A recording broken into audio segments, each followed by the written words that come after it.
process. Go ahead. Thank you, Jen. So President Biden is talking about putting Putin on a wartime trial. Does he expect Putin to turn himself in to stand trial, or does he think somebody's going to have to go into Russia and arrest him?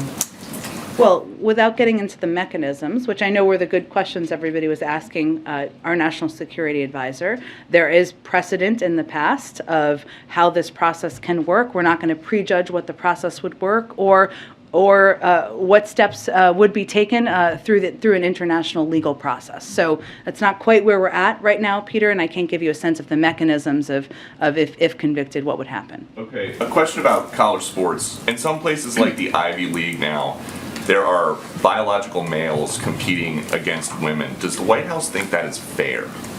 Well, I would note that we're not the governing body for the NCAA or any other system out there that I believe you're probably referring to the case over in swimming in the NCAA. We understand how important sports are to student athletes across the country, but the NCAA obviously puts these policies in place.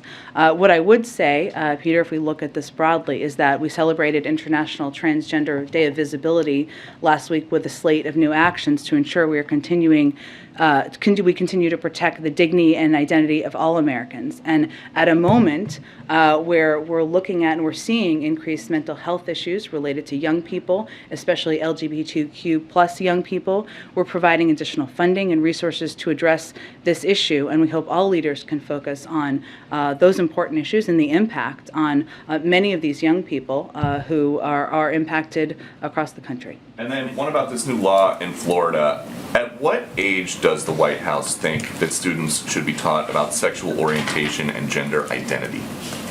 Well, I would say, first of all, Peter, we have spoken to the Don't Say Gay bill in the past, I believe is what you're referring to, and made clear that as we look at this law, what we think it's a reflection of is politicians in Florida propagating misinformed, hateful policies that do absolutely nothing to address the real issues. The Department of Education is well positioned and ready to evaluate what to do next, and its implementation, whether its implementation violates federal civil rights law. But I would note that parents across the country are looking to national, state, and district leaders to support our nation's students, to ensure that kids are treated equally in schools, and that is certainly not, this is not a reflection of that. And so just the last one. So if you guys oppose this law that bans classroom instruction about sexual orientation and gender identity in K through 3, does the White House support that kind of classroom instruction before kindergarten? Do you have examples of schools in Florida that are teaching kindergartners about sex education? I'm just asking for the president's opinion.